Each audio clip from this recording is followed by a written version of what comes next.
Correction of సెంటెన్స్‌లో మనకి simple past, present perfect ఈ కాంబినేషన్‌లో బిట్ ఎలా ఉంటుందో చూద్దాము.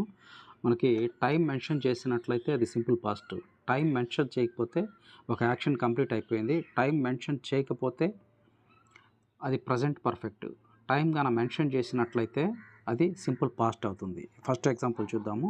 So he has come yesterday. Yesterday అని చెప్పేసేసి యెస్టర్‌డే ఒక టైమ్ అనేది మెన్షన్ చేశాడు. సో టైమ్ మెన్షన్ చేస్తే అది సింపుల్ పాస్ట్‌లో ఉండాలి. కానీ అక్కడ హ్యాస్ కమ్ ఇచ్చాడు. హ్యాస్ కమ్ అనేది రాంగు. సో సింపుల్ పాస్ట్‌లో ఉండాలి కాబట్టి హీ కేమ్ యెస్టర్‌డే అనేది కరెక్ట్ అవుతుంది. ద సెకండ్ సెంటెన్స్ చూద్దాము.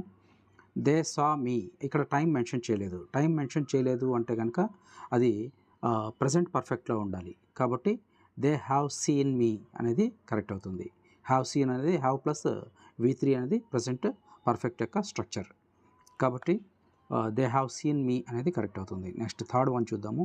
He has passed the examination అంటే ప్రెజెంట్ పర్ఫెక్ట్‌లో ఇచ్చాడు. సారీ లాస్ట్ ఇయర్ అని ఇచ్చాడనమాట. సో టైం ఉంది. సో టైం ఉంది కాబట్టి అది సింపుల్ పాస్ట్‌లో ఉండాలి. కాబట్టి ప్రెజెంట్ పర్ఫెక్ట్ హ్యాస్ పాస్డ్ అనేది ఉండకూడదు. Passed simple past V2 structure ఉండాలి. అంటే he passed the examination last year అనేది కరెక్ట్ అవుతుంది. నెక్స్ట్ ఫోర్త్ సెంటెన్స్ చూద్దాము. He went home. ఇక్కడ మనకి సింపుల్ పాస్ట్ ఇచ్చాడు. బట్ పాస్ట్ టైం అనేది మెన్షన్ చేయలేదు. కాబట్టి అది రాంగ్ అవుతుంది.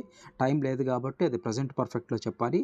కాబట్టి హ్యాస్ ప్లస్ V3 ఫామ్ రావాలి. కాబట్టి వెంట్‌కి V3 ఫామ్ గాన్ కాబట్టి హీ హ్యాస్ గాన్ హోమ్ అనేది కరెక్ట్ అవుతుంది. Thank you very much. So ఈ విధంగా మనకి కరెక్షన్ ఆఫ్ సెంటెన్స్‌లో ఇవ్వడం జరుగుతుంది. సో మెయిన్‌గా మనం గుర్తుపెట్టుకోవాల్సింది ఏంటి, సో రెండు కూడా కంప్లీటెడ్ యాక్షన్స్. సో ఈ కంప్లీటెడ్ యాక్షన్స్‌లో మనకి టైం మెన్షన్ చేసినట్లయితే అది సింపుల్ పాస్ట్ అవుతుంది. టైం మెన్షన్ చేయకపోతే అది ప్రెజెంట్ పర్ఫెక్ట్‌లో ఉండాలి. గుర్తుంచుకోండి, మోస్ట్ ఇంపార్టెంట్ బిట్.